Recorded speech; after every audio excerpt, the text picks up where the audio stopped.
Serge Smock, on est sur le Mont Fortuné. Est-ce que vous pouvez déjà nous faire une petite présentation géographique? Ici, c'est Matoury. Présentez-nous parce qu'on est entre Balata et la Chaumière. Expliquez-nous. Voilà, en fait c'est ça, c'est entre Balata Ouest et la Chaumière. C'est la montagne qui domine un peu, donc à la fois donc la zone résidentielle de la Chaumière et donc Balata Ouest, Balata Extension. Est-ce que vous pouvez nous rappeler un peu l'historique? Parce que vous, c'est quelque chose qui remonte ce squat avant que vous soyez maire déjà. Ah oui, bien sûr. Donc certaines personnes commençaient à s'installer plus en bas depuis les années 2000. Ensuite, en 2005, il y a eu un PLU et des études qui ont démontré que cette zone-là, c'était une zone à risque puisque elle se situe en flanc de montagne, qui n'était pas, il était très dangereux, si vous voulez, d'y construire, de construire.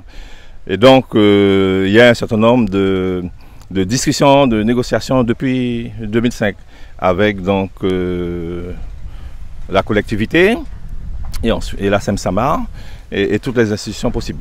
Ce qu'il faut retenir en tout cas dans cette affaire-là, c'est que nous avons demandé en tout cas au niveau de la mairie que les personnes qui seraient dépassées trouvent un logement, et nous avons limité, je veux dire, la casse en protégeant le maximum de construction qui pouvaient recevoir un renforcement, si vous voulez, au niveau du sol. Donc c'est ce qui a été fait, je crois que nous avons été suivis, mais ce qu'il faut savoir, c'est qu'il y a aussi une décision de justice et que nous sommes soumis à la décision de justice. Vous allez reloger des personnes, y compris sans papier, qui étaient ici? Je ne sais pas s'il y a des personnes sans papier qui étaient ici, on peut supposer, mais en tout cas, généralement, lorsqu'il y a ce genre d'opération, il faut savoir que les personnes qui sont en situation régulière, ils partent. Depuis la semaine dernière, j'ai observé en tout cas des personnes qui partaient avec qui partaient bien chargés dans leur véhicule pour aller essayer de trouver un logement. Mais il me semble que les personnes qui sont en situation régulière ne remplissent pas les conditions pour pouvoir avoir un logement. Bon, maintenant, ça c'est la partie de l'État et la partie de la SEM-SAMAR qui se sont organisés pour permettre à tout un chacun d'avoir un logement décent.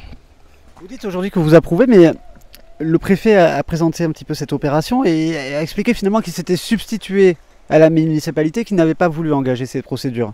Bien, parce que c'est une situation qui existe depuis longtemps et je crois qu'on a laissé faire, je dis tout le monde, toutes les institutions, on a laissé faire, ce qui fait qu'à un moment donné, vous savez, le fait qu'il y ait énormément de monde, des enfants qui vont à l'école, qu'il y a une vie de famille, il y a une communauté de vie ici, c'est beaucoup plus difficile d'y remédier.